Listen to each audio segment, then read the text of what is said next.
जब मेरी उम्र 7 साल थी, मेरे पापा का देहांत हो गया था।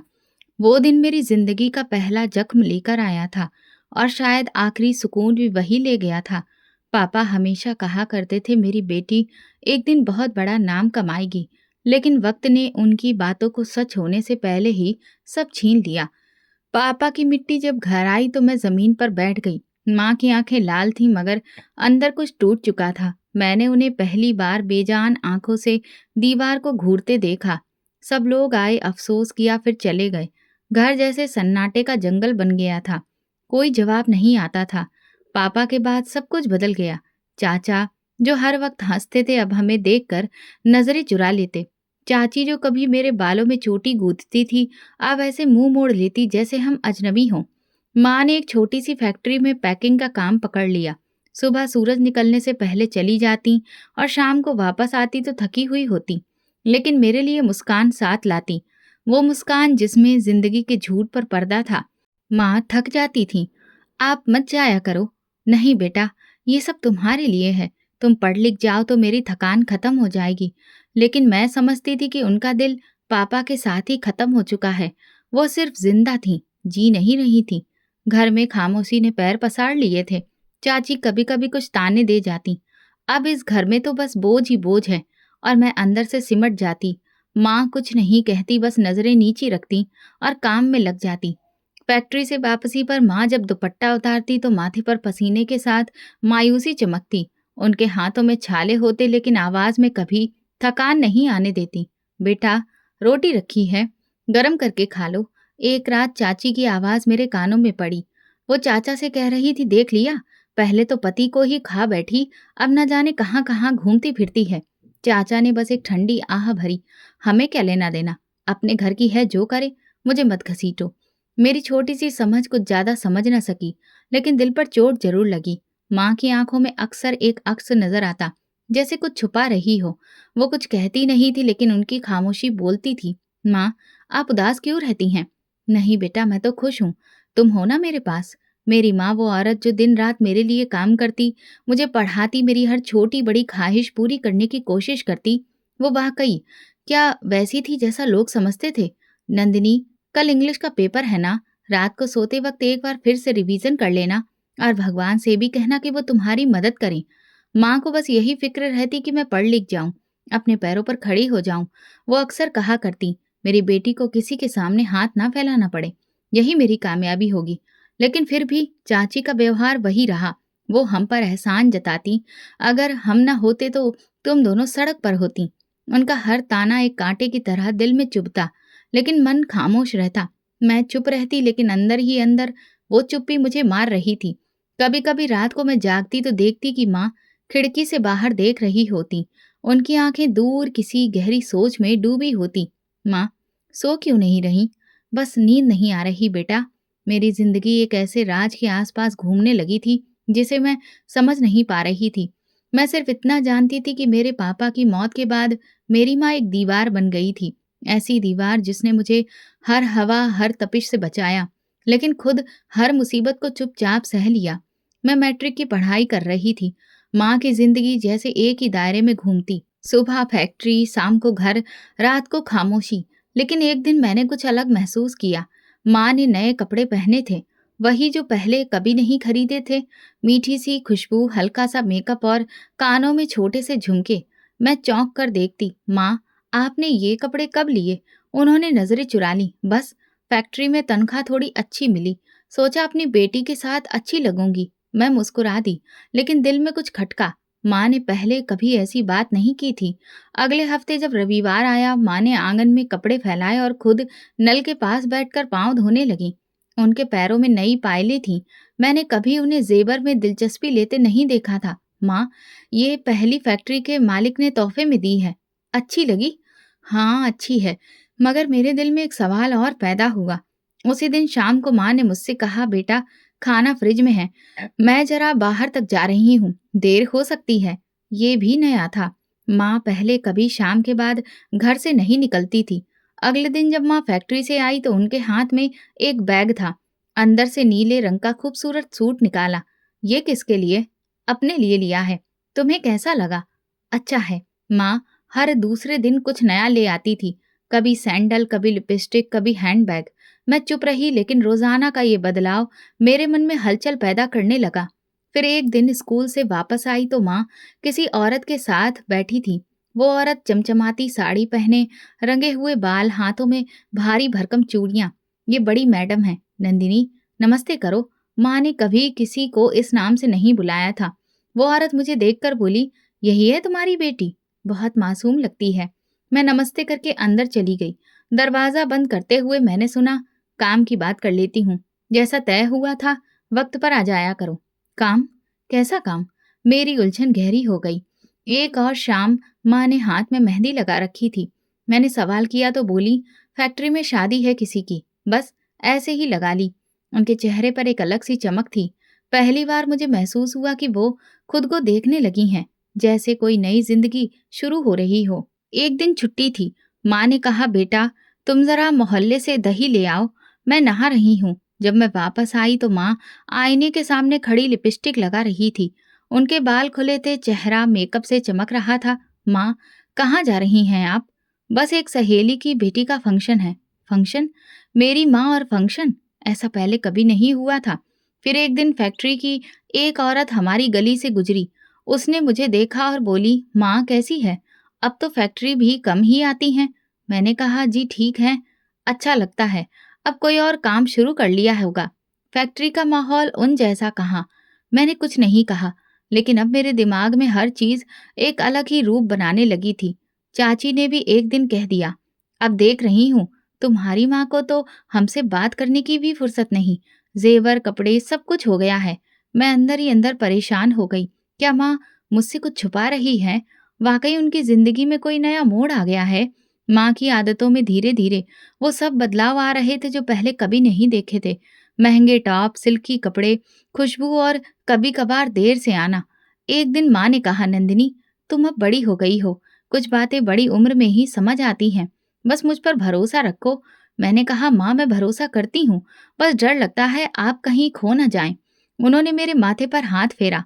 मैं कहीं नहीं जा रही, हमेशा तुम्हारे साथ हूँ। लेकिन मैं जानती थी वो मेरे साथ नहीं, किसी और के साथ भी जुड़ी हुई हैं। कोई राज, कोई ऐसी बात जो वो बात बता नहीं रही थी। उसी दिन स्कूल से वापस आई तो गली के नुक्कड़ पर काफी ज्यादा शोर सुनाई दे रहा था।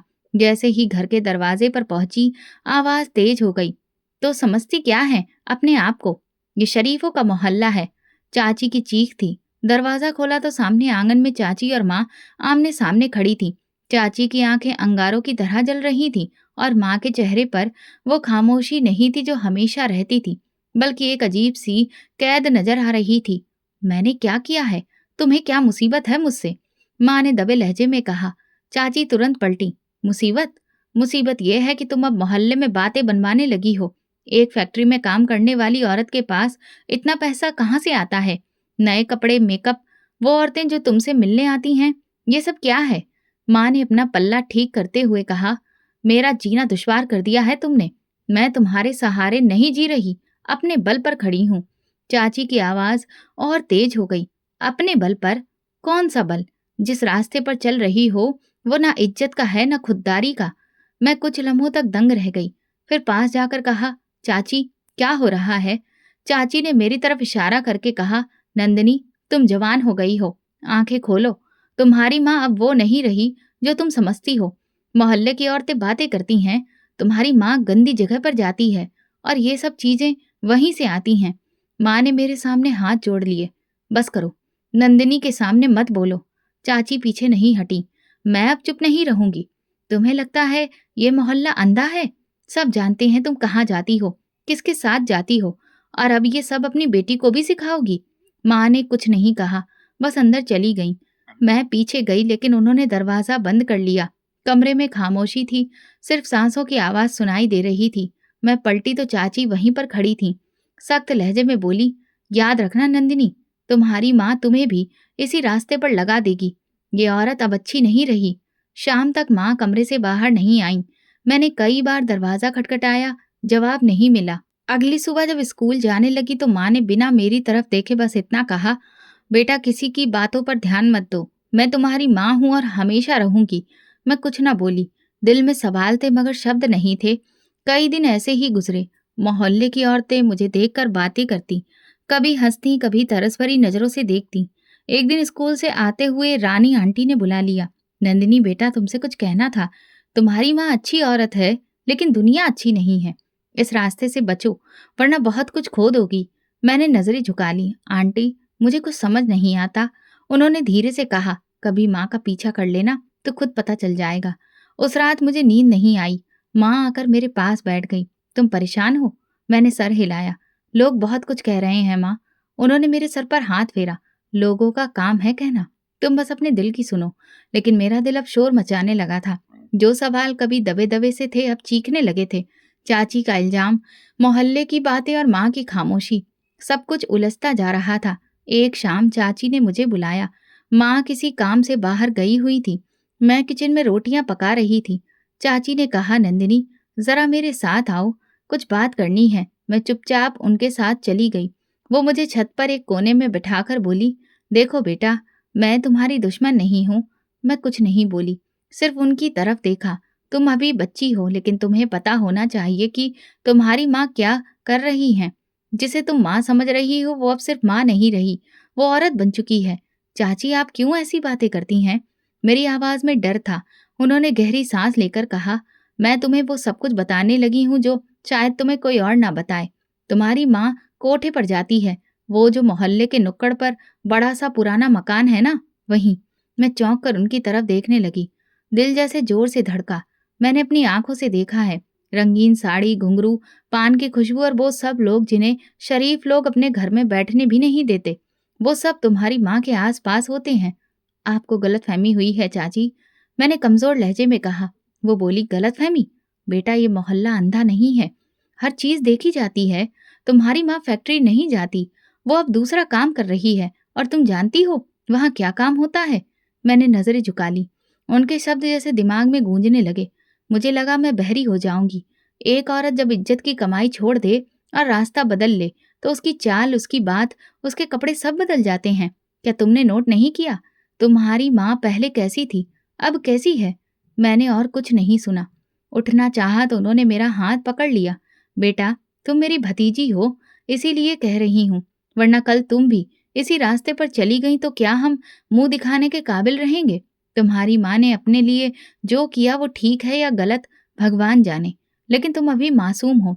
तुम्हें बचाना हमारी जिम्मेदारी है। मैं झटक कर नीचे उतर आई। दिल में तूफान उठ रहा था, आंखों से आंसू बह रहे थे, लेकिन मैंने माँ से कुछ नहीं कहा। वो रात खामोशी से कटी। अगले दिन स्कूल जाते वक्त गली में वही साड़ी वाली औरत दिखाई दी, जो पहले माँ से मिलने आई थी। आज भी वो पान चबाकर बातें किए जा रही थी। ऊंची एड़ी की चप्पल पहने गली के नुक्कड़ पर खड़ी थी। मेरी तरफ देखा और मुस्कुराकर बोली, अरे नंदिनी बेटी, तुम्हारी माँ आज आई नहीं? मैं हकलाकर बोली, वो घर पर नहीं है। ठीक है, बता देना, धंधे पर गैर हाजिरी हो तो पैसे नहीं मिलते। ये कहकर वो पलट गई। मेरा दिल बैठ गया। चाची की बातें, वो औरत, सब एक जैसे सच की तरफ इशारा कर रहे थे, मगर दिमाग मानने को तैयार नहीं था। घर आकर माँ को देखा तो वो सब्जी काट रही थी। मैं उनके पास जाकर बैठ गई। माँ, वो औरत कौन थी जो अक्सर आपसे मिलने आती हैं? कौन? माँ ने पूछा। जो साड़ी में होती हैं, जिसके हाथ में हर वक्त पान होता है। माँ ने चाकू एक तरफ रखकर मेरी तरफ देखा। बस एक जानने वाली है, कुछ काम होता है तो आ जाती है। कैसा काम माँ? माँ ने सर झुका लिया। बहुत सी बातें तुम्हारे समझने की नहीं है अभी। मैं चुप हो गई। कुछ भी साफ नहीं था, लेकिन गहराई में जैसे कुछ काला पानी बह रहा था। हर चीज डूबती जा रही थी। उसी शाम चाची ने फिर से बात छेड़ दी। देख लिया बेटा, अभी भी भरोसा नहीं आया? वो औरत खुद आकर कह गई कि तुम्हारी माँ धंधे पर नहीं आई। ये क्या है? ये वही जगह है जिसे तुम अब तक नजरअंदाज करती आई हो। शायद कोई गलत फहमी हो चाची। शायद माँ किसी और मकसद से जाती हो। मकसद? उन जगहों पर सिर्फ एक ही मकसद से औरतें जाती हैं। तुम जैसी मासूम लड़कियां ही बाद में पछताती हैं। मैंने मुंह छुपा लिया। माँ के बारे में कुछ भी यकीन से नहीं कहा जा सकता था, लेकिन दिल अब भी लड़ रहा था। दिल अभी माँ के हक में फैसला करना चाहता था। एक दिन स्कूल से आकर मैं किताबें रख रही थी कि दरवाजे पर जोर से दस्तक हुई। बाहर गली में शोर था, लेकिन उस दस्तक में एक अजनबीपन था। माँ घर पर नहीं थी। मैंने दरवाजा खोला तो सामने वही औरत खड़ी थी जो कभी कभार माँ से मिलने आया करती थी। आज उसकी हालत औरतों से अलग थी। साड़ी गुलाबी रंग की, बाल बंधे हुए और पाँव में घुंघरू बंधे थे, जो चलते वक्त छन्न छन्न की आवाज दे रहे थे। हाथ में पान की डिब्बी थी, होंठ सुर्ख, बालों में गजरा लगाए। उसने मुझे ऊपर से नीचे तक देखा और फिर माथे पर बल डालकर बोली, तुम्हारी माँ कहाँ है? मैंने धीरे से कहा, वो घर पर नहीं है। वो औरत तंजिया हंसी। आज फिर गैर हाजिर? ये तो काम का तरीका नहीं। अगर काम वक्त पर नहीं हो तो मैं एक कौड़ी नहीं देती। मैं चुपचाप खड़ी रही। मेरे पास उनके सवाल का कोई जवाब नहीं था। वो बिना रुके बोलती गई, कह देना उससे, गुस्सा हाई हो गया है। आज के बाद छोटा मोटा काम तभी मिलेगा जब वक्त पर पहुंचेगी। और हाँ, जिस दिन नहीं आएगी उस दिन भी पैसे गए। मेरे दिल में कुछ हुआ। मैं दरवाजा बंद करने लगी तो उसने एक नजर और डाली। बेचारी बेटी, मासूम लगती है। भगवान करे माँ के कदमों के निशान पर ना चले। दरवाजा बंद हुआ तो मैं देर तक सदमे में खड़ी रही। आंगन में धूप थी और मेरी आंखों के सामने धुंध सी छा गई थी। वो औरत, उसकी बातें, चाची की आवाजें सब एक साथ घूमने लगे। कुछ लम्हे के बाद मैं अंदर जाकर कुर्सी पर बैठ गई। किचन में सब्जी की खुशबू आ रही थी, जो माँ ने सुबह जल्दी में बनाई थी। मगर मेरा दिल ना तो खाने को चाह रहा था, ना किसी से बात करने को। शाम को माँ वापस आई। उनकी चाल में हल्की सी थकान थी, मगर चेहरे पर जैसे कुछ कहने से बच रही हो। नंदिनी, कुछ खाया? उन्होंने पूछा। मैंने इनकार कर दिया। क्या हुआ, तबीयत ठीक है? माँ, एक औरत आई थी, शांताबाई। माँ के चेहरे पर जैसे कुछ पल के लिए जमाव आ गया हो। वो खुद को संभाल कर बोली, क्या कहा उसने? कहा आप धंधे पर नहीं आई, इसलिए वो एक कौड़ी नहीं देगी। माँ कुछ पल चुप रही, फिर धीरे से बोली, वो औरत वैसी ही है, बात करने का तरीका नहीं आता उसे। तुम दिल पर मत लो। मैंने उनकी आंखों में झांकने की कोशिश की, मगर वो नजरें चुराने लगी। माँ, आप कहाँ जाती हैं? वो धंधा क्या होता है? माँ तुरंत मेरे कंधे पर हाथ रखकर बोली, ये तुम्हारे जानने की बातें नहीं हैं बेटा, तुम पढ़ाई पर ध्यान दो। लेकिन अब बात सिर्फ पढ़ाई तक नहीं रही थी। ये बात मेरी इज्जत, मेरे भरोसे और मेरे सवालों तक पहुंच चुकी थी। अगली सुबह माँ नाश्ता बना रही थी। मैं चुपचाप दरवाजे के पीछे खड़ी रही। वो फोन पर बात कर रही थी। हाँ, वक्त पर पहुंच जाऊंगी। नहीं, नंदिनी को भी कुछ नहीं पता। बस शांता को समझाओ, बच्ची के सामने वो बातें ना करे। मेरे पैरों तले से जमीन खिसक गई। दिल में जो थोड़ी बहुत जगह माँ के लिए बची थी वो भी हिलने लगी। उस दिन मैंने चाची से कुछ नहीं सुना, लेकिन उनके तेवर जैसे जीत की खुशी में बदले हुए थे। वो मुझे देखकर बोली, अब तो खुद भी सुन लिया होगा, और कितना अंधी बनी रहोगी। मैं जवाब देने की कोशिश करने लगी कि चाची, शायद कोई और बात हो। बात? वो हंसने लगी। बात तो वही है जो हर कोठे बाली के आसपास घूमती है। अब तुम्हारी माँ भी वैसी ही है। दिन गुजरते जा रहे थे। माँ के व्यवहार में कुछ ज्यादा बदलाव नहीं था, लेकिन हर दिन कुछ न कुछ इशारा दे रहा था। कभी नए कपड़ों की थैली, कभी किसी अमीर औरत का फोन, कभी कुछ रकम जो फैक्ट्री की तनख्वाह से कहीं ज्यादा लगती। मैं उन्हें रात को खिड़की से बाहर देखती रहती। माँ कमरे में सोती रही और मेरे मन में सवालों की चिंगारी बढ़ती गई। जो कुछ शांताबाई ने कहा वो सिर्फ शब्द नहीं थे, वो मेरी दुनिया को चीर देने वाले तीर थे। और मैं खुद गहराइयों में डूब चुकी थी, जहां सच्चाई के साए भी धोखा लगने लगे थे। 2 दिन तक मैंने माँ से ज्यादा बात नहीं की, ना कुछ पूछा, ना उनकी तरफ ज्यादा देखा। मैं जानना तो सब कुछ चाहती थी, लेकिन डर भी लगता था कि अगर जो सच मैं सुनना नहीं चाहती वही निकल आया तो क्या होगा। लेकिन दिल में एक परत थी जो हर पल उखड़ रही थी। तीसरे दिन शाम को माँ ने मेरे लिए चूड़ियां खरीदी, नीले रंग की, वैसे ही जैसी बचपन में लाकर देती थी। तुम्हें पसंद आएंगी इसलिए ले आई। मैंने चूड़ियां हाथ में ली और कुछ देर अच्छी लगी, फिर उनकी तरफ देखा। कहाँ से लाई हो? बाजार से। बाजार तो सब कुछ बेच देता है, क्या आप भी खुद को बेच देती हैं? माँ का चेहरा एकदम सफेद पड़ गया। चूड़ियां उनके हाथ से गिर गईं। वो कुछ बोलना चाहती थी, लेकिन शब्द कहीं खो गए। माँ, आप कहाँ जाती हैं? वो औरत कौन है? आप धंधे पर जाती हैं? चाची कहती है आप कोठे पर जाती हैं। मैं खुद हर रोज कुछ ना कुछ देखती हूँ। आखिर सच क्या है? माँ सिर झुकाए खड़ी थी। खामोश क्यों हैं? जवाब क्यों नहीं देती? क्या सब कुछ सच है? माँ अभी भी चुप थी। मैंने वो चूड़ियां उनके कदमों में फेंक दी। मुझे नहीं चाहिए आपका पैसा, नहीं चाहिए आपकी खामोशी। यही गवाही दे रहा है कि सब कुछ सच है। माँ ने धीरे से कहा, नंदिनी, तुम नहीं समझोगी। आपने भी नहीं समझा है। अगर यही सब करना था तो मुझे बचपन में ही मार देती, गला घोट देती। ये इस मार से तो बेहतर होता जो मैं हर रोज सहती हूँ। माँ ने मेरी तरफ देखा, आंखों में कुछ कहने की इल्तिजा थी लेकिन वो बोली नहीं। बोलिए ना, क्या मैं ये सब झूठ सुन रही हूँ? क्या चाची झूठ बोल रही हैं? क्या वो औरत झूठ कहती है? माँ के होंठ हिले, लेकिन आवाज नहीं निकली। शायद उनके पास मेरे सवालों के जवाब नहीं थे, या शायद वो देना नहीं चाहती थी। मैं भड़क गई। आप जैसी औरत को माँ कहना भी शर्म की बात है। माँ की आंखों से एक आंसू गिरा, लेकिन उन्होंने कुछ नहीं कहा। वो पलटकर कमरे में चली गईं और दरवाजा बंद कर लिया। रात गए तक वो बाहर नहीं आईं। मैं आंगन में चुप बैठी रही। हर पल गुजरता रहा, मेरे अंदर कुछ टूटता रहा। कई बार ख्याल आया कि अंदर जाकर माफी मांग लूं। शायद मैं हद से बढ़ गई, लेकिन फिर चाची की बातें, औरतों की आवाजें, हर दिन की बातें मुझे अपनी जगह रोक देती थी। सुबह दरवाजे की आहट से आंख खुली। माँ दरवाजा खोलकर चुपचाप बाहर निकल गई। मैंने आवाज नहीं दी, बस उनके कदमों की आवाज को दूर जाते सुना। उस दिन मैं स्कूल नहीं गई। सारा दिन कमरे में बैठकर सोचती रही। दिल अजीब सी उलझन में था। दोपहर को जब आंगन में आई तो देखा माँ की चप्पल दरवाजे के पास थी। उनके कमरे में रामायण की किताब खुली रखी थी, जैसे जाने से पहले कुछ देर उसके साथ बैठी थी। मैं उनके बिस्तर पर जाकर हाथ फेरा तो वो भी हल्का गर्म था। मैं बैठ गई और वो सब याद करने लगी जो माँ ने मेरे लिए किया। मेरे स्कूल की फीस, नए कपड़े, मेरे लिए दिन रात काम करना। फिर मन में वो मंजर आया जब उन्होंने कहा था, मैं तुम्हारे लिए कुछ भी कर सकती हूँ। तो क्या वो वाकई कुछ भी कर रही थी? शाम को जब वो वापस आई तो मैं दरवाजे पर खड़ी थी।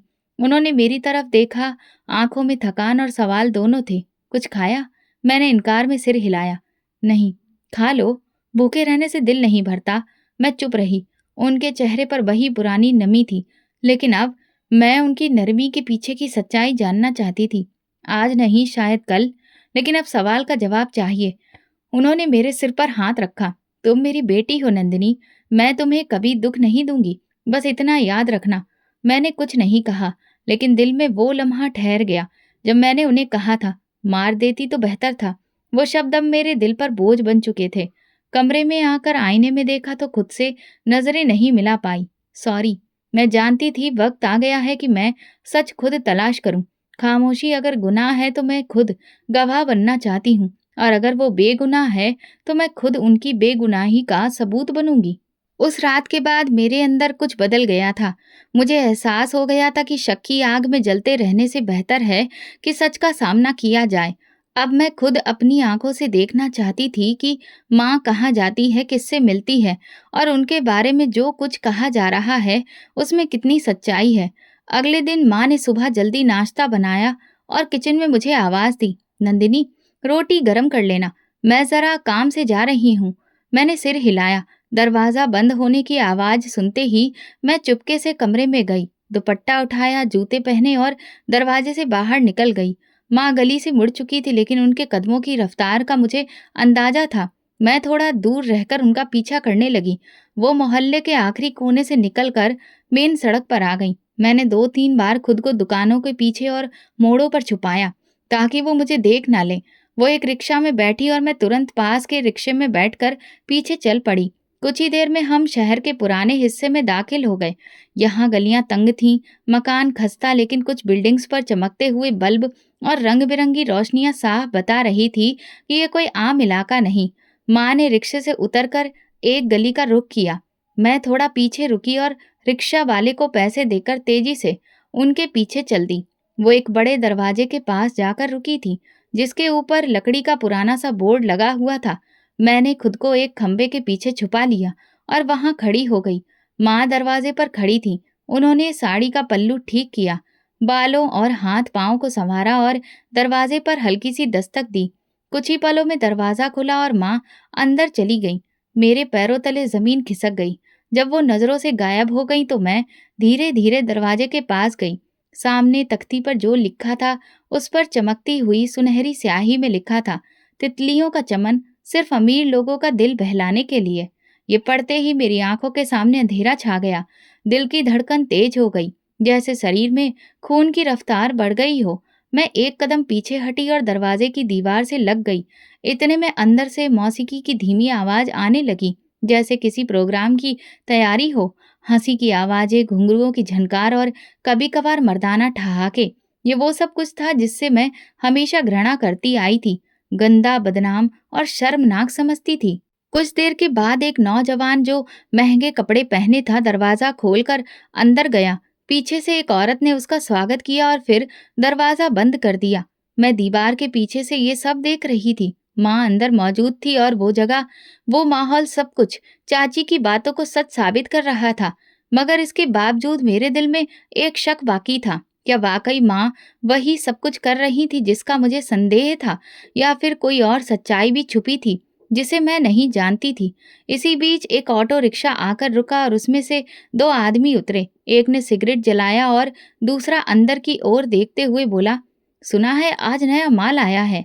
वही जिसका जिक्र शांता बाई कर रही थी। बड़ी खास चीज है। कौन? वही जो पहले फैक्ट्री में काम करती थी। हाँ वही। कहते हैं बहुत खास बन गई है।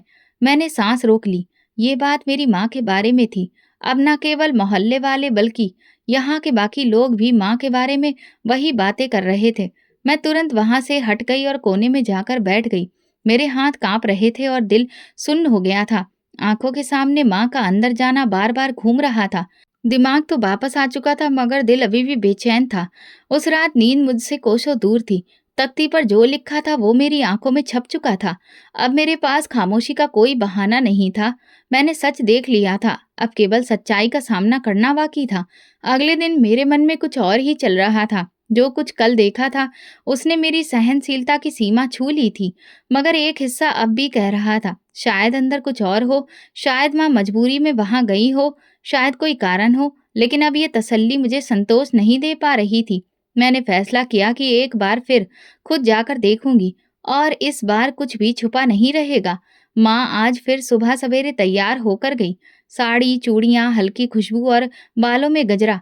वो खुद को हर मुमकिन हद तक संवार चुकी थी। मैं काम से जा रही हूँ, देर हो सकती है। तुम खाना खुद गर्म कर लेना। ठीक है जी, मैंने जवाब दिया। उनके बाहर निकलते ही मैं तुरंत उनके पीछे चल पड़ी।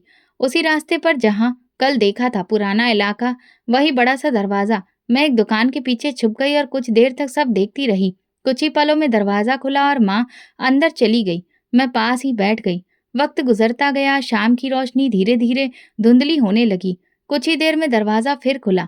इस बार माँ बाहर आई। उनके साथ दो मर्द थे, दोनों महंगे कपड़ों में, ब्रांडेड घड़ी और चश्मा पहने। उनके अंदाज से साफ लग रहा था कि यही वो अमीर लोग हैं जिनके लिए ये कोठी चलाई जाती है। मैं दीवार की ओट से झांक रही थी। माँ उन दोनों से बातें कर रही थी, जैसे कोई पुरानी जान पहचान हो। उनमें से एक ने हंसकर कुछ कहा तो माँ ने भी हल्के अंदाज में मुस्कुराकर जवाब दिया, बस कल वाली बातें काफी थी। अब आगे का बंदोबस्त तुम करो। फिक्र मत करो, सब हो जाएगा। तुम तो जानती हो हम तुम पर भरोसा करते हैं। भरोसा ही तो सब कुछ है, माँ ने कहा और हाथ के इशारे से कुछ समझाया। मैंने आंखें बंद कर ली। मेरी माँ दो मर्दों के साथ एक ऐसी जगह पर खड़ी थी जहाँ इज्जत की नहीं, कीमत की कद्र होती है। उनके होठों पर मुस्कान थी और अंदाज में ऐसा आत्मविश्वास था जैसे वो इस दुनिया का हिस्सा बन चुकी हों। मैं एक झटके से पलटी और वहां से तेजी से निकल गई। रास्ते में मेरे कदम कहाँ जा रहे थे मुझे कुछ भी होश नहीं था। दिल जैसे एक साथ सैकड़ों टुकड़ों में टूट गया हो। मैं हर लम्हा प्रार्थना करती रही, काश जो देखा वो सपना होता या कोई गलतफहमी। लेकिन सब कुछ इतना सच था कि अब झूठ की कोई गुंजाइश नहीं रही। घर पहुंची तो दरवाजा बंद किया और सीधे अपने कमरे में जाकर लेट गई। सब कुछ मन में चल रहा था। रात काफी हो चुकी थी। जब दरवाजा खुला और माँ वापस आई, उनके कदम हल्के थे, जैसे किसी ने बोझ उतार दिया हो। किचन से बर्तनों की आवाज आई। फिर उनकी आवाज सुनाई दी, नंदिनी खाना खा लिया? मैंने कोई जवाब नहीं दिया। फिर वो दरवाजे पर आई। नंदिनी खाना नहीं खाओगी? नहीं, मेरा दिल नहीं है। वो चुप हो गई। शायद मेरे लहजे में कुछ था जो वो समझ गई। फिर धीरे से वापस किचन में चली गई। अब मेरे दिल में एक उलझन पैदा हो गई थी। मैंने कभी नहीं सोचा था कि मुझे ये दिन देखना पड़ेगा जब मैं अपनी ही माँ को ऐसे हालात में देखूंगी। वो औरत जिसने मुझे ऊंचाइयों तक पहुंचाया अब मुझे किसी और ही रूप में नजर आ रही थी, और उस रूप को समझना मेरे लिए मुमकिन नहीं था। अगले दिन मैं स्कूल नहीं गई। न मन था न हौसला। माँ की बातें, वो सब चीजें बार बार मन में घूम रही थी। सब कुछ जैसे मेरे भरोसे पर आखिरी चोट कर चुका था। माँ नाश्ता बना रही थी। कभी कभी बर्तनों की आवाज आती, लेकिन घर में एक अजीब सा सन्नाटा था। मैंने उनकी तरफ देखे बिना कहा, आज आपकी दी हुई किसी भी चीज़ से मैं कुछ नहीं खाऊँगी। वो चौंक गईं। कुछ देर के लिए हाथ रोक दिए, फिर धीरे से बोली, नंदिनी, कुछ तो खा लो, भूखी मत रहो। मुझे आपकी कमाई की कोई चीज़ नहीं चाहिए, ना खाना, ना कपड़े, ना स्कूल की फीस, जिसे आपने न जाने कहाँ से लाया हो। माँ कुछ नहीं बोली, बस बर्तनों की आवाज़ दोबारा शुरू हो गई। मैं गुस्से में कुर्सी पीछे खिसकाकर खड़ी हो गई। आपको जो करना था कर लिया।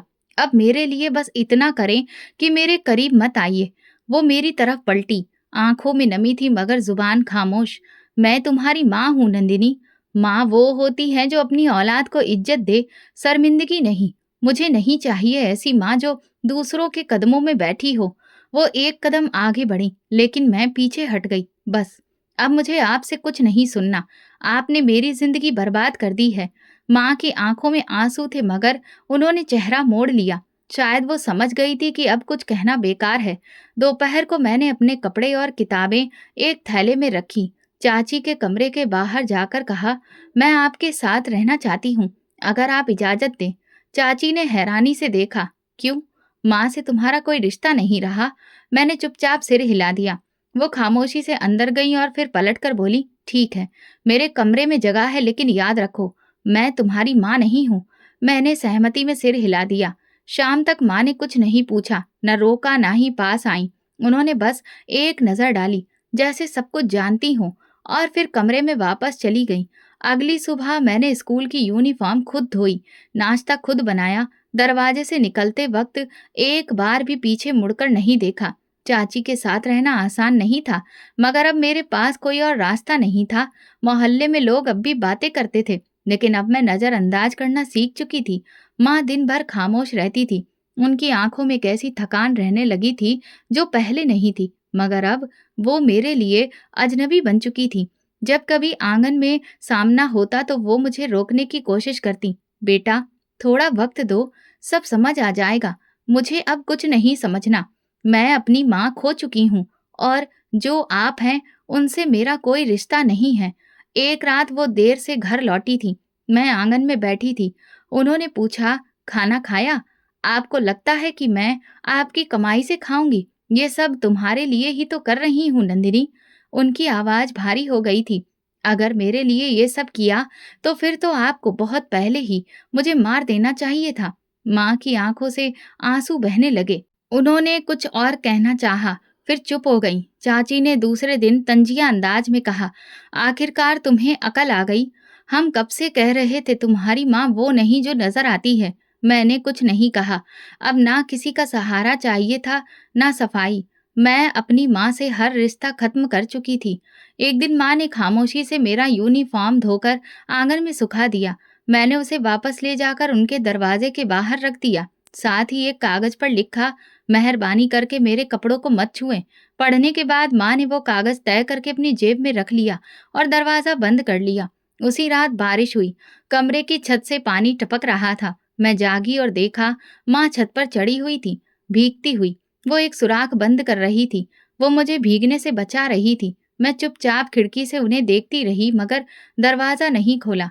मेरे दिल में तूफान था, लेकिन जुबान खामोश थी। वो कुछ कहना चाहती थी, मगर मेरे शब्द पहले ही दरार डाल चुके थे। अब हमारे बीच सिर्फ खामोशी बची थी, और उसी खामोशी में माँ की आंखों के आंसू और मेरा खत्म हुआ रिश्ता दोनों बह रहे थे। माँ के साथ रिश्ता तो मैंने पहले ही तोड़ दिया था, लेकिन वो घर में मौजूद थी।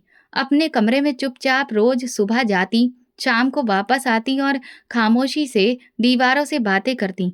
मैं आंगन से गुजरती तो उनकी झलक देखकर नजरें फेर लेती। वो भी शायद अब समझ गई थी कि मेरे दिल में उनके लिए कोई जगह बाकी नहीं रही। फिर एक दिन वो हमेशा की तरह सुबह जल्दी निकली, लेकिन रात तक वापस नहीं आई। शुरुआत में तो मुझे कोई फर्क नहीं पड़ा। चाची ने कहा, आवारा लोगों के लिए रात क्या दिन क्या, कोई फर्क नहीं पड़ता। चली गई होगी कहीं किसी और के घर। मैंने सिर्फ सिर हिलाया, जैसे उनकी गैर मौजूदगी मेरे लिए कोई मायने नहीं रखती। अगला दिन भी गुजर गया, वो नहीं आई। चाची ने एक बार फिर कहा, अगर 2 दिन में नहीं आई तो पुलिस में रिपोर्ट कर देनी चाहिए। मैंने जवाब दिया, जिसकी जिंदगी का पता नहीं हो उसकी गुमशुदगी का क्या पता चलेगा। तीसरा दिन आया, ना फोन, ना कोई संदेश। मोहल्ले की किसी औरत ने भी उन्हें कहीं नहीं देखा। चाची ने कुछ गली के लड़कों को भेजकर पता करवाया। शायद वही पुराना कोठा हो या वो औरत जिसका नाम शांताबाई है, वहां कुछ सुराग हो। चौथे दिन सुबह के वक्त दरवाजे पर दस्तक हुई। मैंने दरवाजा खोला तो सामने दो अजनबी खड़े थे। एक के हाथ में फाइल थी, दूसरे ने पुलिस का बैज पहना हुआ था। आपका नाम नंदिनी है? जी। आपकी माँ का नाम सुमन। उन्होंने एक नज़र एक दूसरे को देखा, फिर धीरे से कहा, हमें अफसोस है, आपकी माँ एक हादसे में मर चुकी हैं। मेरे अंदर कुछ भी हरकत नहीं हुई, जैसे ये खबर न दिल को छू रही थी न दिमाग को। मैं दरवाजे से हटकर एक तरफ हो गई। चाची पास आ गई। क्या हुआ?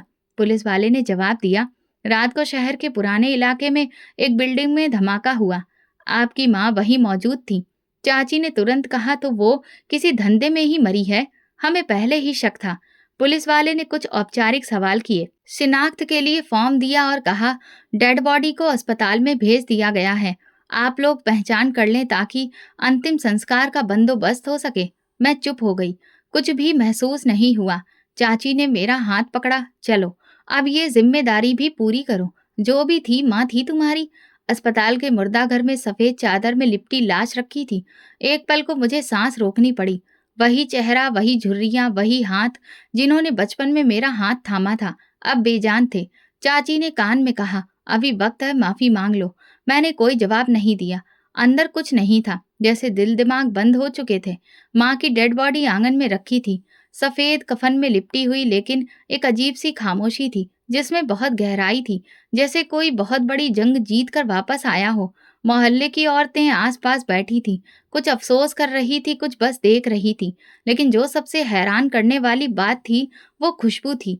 एक हल्की मगर बहुत खास खुशबू, ऐसी जो आम इत्र से नहीं आती, न ज्यादा तेज न हल्की, बस अजीब सी तासीर लिए हुए, जो दूर तक फैल रही थी। एक औरत ने धीरे से कहा, मैंने तो ऐसी खुशबू कभी किसी डेड बॉडी से नहीं सूंघी। बाकी कुछ लोग जो हमेशा ताने देते थे आज चुप थे। किसी ने कहा, पता नहीं हमने इस औरत के बारे में क्या कुछ नहीं कहा, लेकिन अब तो भगवान खुद गवाही दे रहा है। चाची का चेहरा सफेद पड़ चुका था।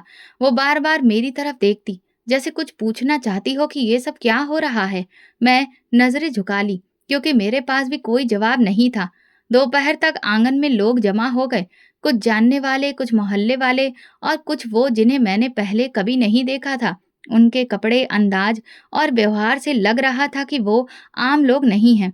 फिर गली के मोड़ पर अचानक गाड़ियों का एक बड़ा काफिला दिखाई दिया। फौजी गाड़ियां, झंडे और यूनिफॉर्म पहने हुए बड़े बड़े अफसर तेजी से घर के दरवाजे तक पहुंचे और आंगन में आ गए। उनके आने पर सब लोग हैरान थे। किसी ने कहा, ये क्या माजरा है? आर्मी के लोग यहाँ पर क्यों आए हैं? लेकिन अगला मंजर सबको और ज्यादा हैरत में डाल गया। एक अफसर आगे बढ़ा, डेड बॉडी के पास आया और बाकायदा सलामी दी। उसके पीछे खड़े बाकी फौजियों ने भी एक साथ सलामी दी। आंगन में पूरी तरह से खामोशी पसर गई। मैं पत्थर सी खड़ी थी। चाची का हाथ मेरे बाजू पर आकर टिक गया। वो खुद को सहारा दे रही थी। किसी ने कहा, क्या ये वही सुमन है, नंदिनी की माँ? अफसर ने कुछ लम्हों के इंतजार के बाद मुझसे पूछा, क्या आप नंदिनी हैं? हाँ, आपकी माँ के बारे में कुछ बातें करनी है, अगर आप इजाजत दें। मैंने सिर हिलाया। अफसर ने गहरी सांस ली, फिर सबके सामने बोलना शुरू किया। सुमन जी हमारी खुफिया एजेंसी में काम करती थी। उनका मिशन बेहद नाजुक था। वो एक ऐसे नेटवर्क के अंदर काम कर रही थी जो देश के खिलाफ साजिश कर रहा था। इस मिशन के दौरान वो कई बार अपनी जान खतरे में डाल चुकी थी। लोग एक दूसरे को देखने लगे। अफसर ने अपनी बात को जारी रखा।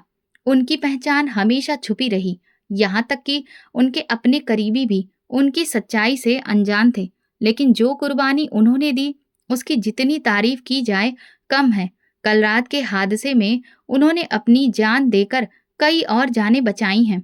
मेरी चाची के मुंह से अचानक निकला, हे भगवान, हमने तो समझा था कि। अफसर ने बात काटते हुए कहा, हम जानते हैं उनकी जिंदगी आसान नहीं थी, मगर वो जो कुछ भी कर रही थी वो वतन के लिए था। हमें गर्व है कि वो हमारे साथ थी। आंगन में कई लोगों की आंखें नम हो गईं। मोहल्ले की बुजुर्ग औरतें जिन्होंने कभी माँ से सीधे मुंह बात तक नहीं की थी, आज सिर झुकाए खड़ी थी। अफसर ने मुझसे कहा, आपकी माँ ने आपके लिए एक चिट्ठी छोड़ी थी जो हमें आप तक पहुंचानी थी। मैंने चिट्ठी को पकड़ा और मेरे हाथ कांप रहे थे। फौजी कुछ देर बाद खामोशी से वापस चले गए, लेकिन उनके जाने के बाद जो सुकून आंगन में छा गया, वो पहले जैसा नहीं था। अब जैसे सबके मन में सवाल उठ रहे थे और जवाब में बदल रहे थे। मेरी चाची मेरे पास आई, नंदिनी, मुझे माफ कर दो, मैंने तुम्हारी माँ के बारे में बहुत कुछ कहा, बहुत कुछ सोचा, लेकिन सच तो कुछ और ही था। मैंने दिल से कहा, सच को समझने के लिए हमने जो कीमत दी है, वो बहुत बड़ी है। शाम तक माँ की अंतिम विदाई की तैयारी पूरी हो गई। मोहल्ले की औरतों ने खुद सारा इंतजाम हाथों में ले लिया था। जो कभी माँ की बात करने से कतराती थीं, आज उन्हीं के लिए प्रार्थनाएं कर रही थीं। शमशान घाट पर जब माँ के लिए लकड़ियों को इकट्ठा किया जा रहा था, तो पंडित जी ने कहा, भगवान जिन्हें शहीद होने का दर्जा देता है, वे लोग वाकई में खास होते हैं। मैं भी उनकी चिता पर एक एक करके लकड़ियां रख रही थी। मन में वो सारे लम्हे घूम रहे थे जब मैंने अपनी माँ पर शक किया, उनसे नफरत की और उनकी खामोशी को गुनाह समझा। खुशबू अभी भी हवा में कायम थी और मैं समझ चुकी थी कि मेरी माँ ना सिर्फ एक बहुत ऊंचे दर्जे की औरत थी, बल्कि वे मुझसे बढ़कर अपने भगवान और वतन से वफादार थी। ये वो लम्हा था जब मुझे पहली बार उनकी खामोशी समझ में आई और मैं चाहकर भी खुद को माफ नहीं कर सकती थी। माँ को गुजरे हुए बहुत दिन हो गए, लेकिन मेरे अंदर की बेचैनी खत्म नहीं हुई। मोहल्ले वाले अब मेरे साथ नरम हो चुके थे। मेरी चाची अब कुछ नहीं कहती, बल्कि कई बार अफसोस से सिर झुकाकर सिर्फ इतना कहती, हमें सच जानने में देर हो गई। मैं रोज माँ की तस्वीर के सामने बैठती, लेकिन कुछ बोलती नहीं। माँ की खामोशी को मैंने झूठ, गुनाह और फरेब समझा। वो अब सब कुछ कुर्बानी बन चुका था, लेकिन अभी भी मेरे दिल में कई सवाल बाकी थे। एक दिन दोपहर बाद दरवाजे पर दस्तक हुई। दरवाजा खोला तो सामने वही औरत खड़ी थी, जिसे मैं हमेशा साड़ी, गजरा और घुंघरू के साथ देखती थी, शांता बाई। वो अब साधारण कपड़ों में थी, चेहरे पर संजीदगी थी। मैं सुमन के बारे में बात करने आई हूँ, तुम्हें सब सच जानना चाहिए। मैं पीछे हटी और उन्हें अंदर आने दिया। वो काफी देर तक चुप रही, फिर बोली, तुम जिस माँ को बदनाम समझती थी, वो तुम्हारे साथ भी और खुद अपने साथ भी सच्चाई को निभाती रही। सुमन ने जो किया वो सब देश के लिए किया। वो मेरे कोठने पर नाचने या बेचने नहीं आती थी, वो आई थी राज इकट्ठा करने, उन मर्दों से जो बहुत अमीर थे, लेकिन असली में देश के दुश्मन थे। मेरा दिल जोर जोर से धड़कने लगा। क्या मतलब? मेरी माँ क्या एजेंसी में काम करती थी? हाँ, उन्होंने कहा। उसने खुफिया अधिकारी के कहने पर एक आम औरत का रूप धारण किया। फैक्ट्री, गरीबी, मोहल्ले की नजरों में बेइज्जती, सब कुछ सिर्फ कुर्बानी थी। वो कोठे पर जाती थी ताकि दुश्मनों के प्लान के बारे में सुन सके, उनसे बात निकलवा सके। तुम समझती थी वो खुद को बेचने जाती है, लेकिन वो सब कुछ अपने देश को सुरक्षित रखने के लिए करती थी। मेरी आंखों से आंसू बहने लगे। जो पैसे वो तुम्हें देती थी, वो गवर्नमेंट की तरफ से मिलते थे। हर महीने वो जो सेवा दे रही थी, उसका ही सिला उसे दिया जाता था। लेकिन वे सब मर्द जिन्हें तुमने देखा, वे सब निशाने पर थे। तुम्हारी माँ ने कई बड़े नामों के राज अफसरों तक पहुंचाए। उनकी बदौलत ही देश के लिए किए जाने वाले कई नुकसानदेह मिशन नाकाम हो गए, और वो आखिरी मिशन जिसमें वो जान से गई, वो भी उसकी ड्यूटी का ही हिस्सा था। मैंने नजरें झुका ली और मैंने क्या किया? मैं उनकी बेटी थी। वो मुझे हर चीज से दूर रखना चाहती थी ताकि मैं सुरक्षित रहूं। वो भगवान में विश्वास करने वाली एक औरत थी। मैं टूट चुकी थी। अब मेरे पास कोई सवाल नहीं था, सिर्फ पछतावा था। मैंने उनसे नफरत की, इल्जाम लगाए, रिश्ता तोड़ा, और इसके बावजूद वो मुझसे मोहब्बत करती रही। तुम उसकी आखिरी फिक्र थी, शांताबाई बोली। कुछ देर बाद वे उठी और जाने लगी। फिर दरवाजे के पास रुककर बोली, तुम्हें अगर माफी मांगनी हो तो मांग लेना। वो तुम्हारे आस पास ही है, अभी भी तुम्हें देख रही है। मैंने सिर हिलाया। मैं एक बार फिर अपनी माँ की तस्वीर लेकर बैठ गई थी। मुझे माफ कर दो माँ, मैं तो आपको पहचान ही नहीं सकी। मैंने वो सब कुछ कहा जो एक बेटी को नहीं कहना चाहिए। मैं फूट फूट कर रो रही थी। आपको जो करना था आपने किया, और जो मुझे करना था मैंने नहीं किया। मैं बस सिर्फ सुनती रही। मैंने बस सिर्फ सुना, परखा नहीं माँ। मैं आपकी शहादत पर गर्व करती हूँ, लेकिन अपनी सोच पर मैं शर्मिंदा हूँ। अब मैं हर दिन माँ की तस्वीर को सीने से लगाकर रहती हूँ। उनकी तस्वीर को मैंने मंदिर में रखा है। भगवान के साथ साथ मैं उनकी भी पूजा करती हूँ, फूल लाती हूँ और दिल में बातें करती हूँ। हर बार बस एक ही आवाज आती है मन में, अब जान चुकी हूँ, आप जैसी थी वैसी कोई नहीं थी। इस कहानी से हमें ये सबक मिलता है कि किसी के बारे में फैसला करने से पहले उसका सच जानना ज़रूरी है। जो हमें दिखता है, हमेशा सच्चाई वही नहीं होती और खामोशी में भी कुर्बानी छुपी हो सकती है। तो दोस्तों, अगर आपको हमारी कहानी पसंद आई हो तो कमेंट करके ज़रूर बताएँ। वीडियो को लाइक करें और ज़्यादा से ज़्यादा शेयर करें। अगर आप चैनल पर नए हैं तो सब्सक्राइब ज़रूर करें और नोटिफ़िकेशन बेल दबाएँ ताकि अगली अपडेट सबसे पहले आपको मिले। धन्यवाद।